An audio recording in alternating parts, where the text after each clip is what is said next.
Hi, my name is Scott Stansel Condren. Welcome to my podcast, Grief, I Love Tim, Episode 8, Season 1. A friend of mine called to check in on me last week to see how I was doing since Tim's service. I replied, I'm doing okay under the circumstances. You know, it just really sucks being me. Then I was asked again, no, really, how are you? I said, remember, you've asked. And I said, I feel like a hollow vessel that's been soul crushed and can't breathe while I'm floating on an inflatable raft that has a pinhole prick in it, on a body of water that I don't know where it is or what it is, and I'm clouded in fog and mist.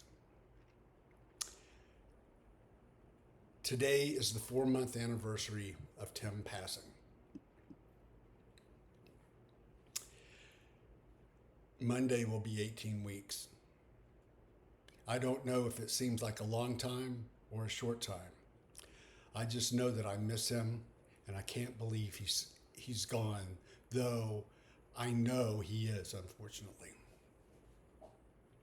So many people have been so thoughtful, sending me cards or emails or texts, telling me how loving they felt at Tim's service, how beautiful it was, and how it would have really made him proud for the service that I planned. I'm sure every grieving spouse thinks there's no way anyone else could miss their spouse more than they do. And I kind of feel that way. But I know it's not true because I know a lot of people who have lost their spouses, some a long time ago, some shorter periods of time. This is probably the shittiest club in the world to be in, is having a dead spouse. One of the things I've learned about myself going through this process is that I'm a much different person now than I was when I met Tim almost 20 years ago. But because my relationship with Tim, I know that there's a lot more out there than I did 20 years ago. Plus, I've been in therapy for almost 40 years.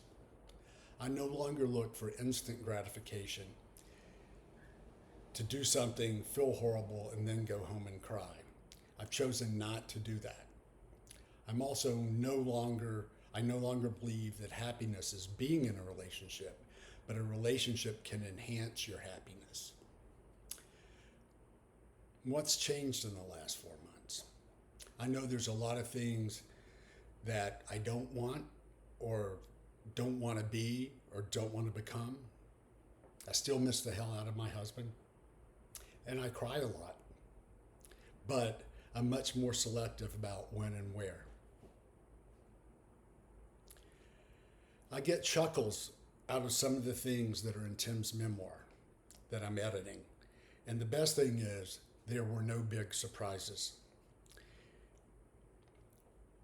Or in fact, there have been no big surprises since Tim passed away.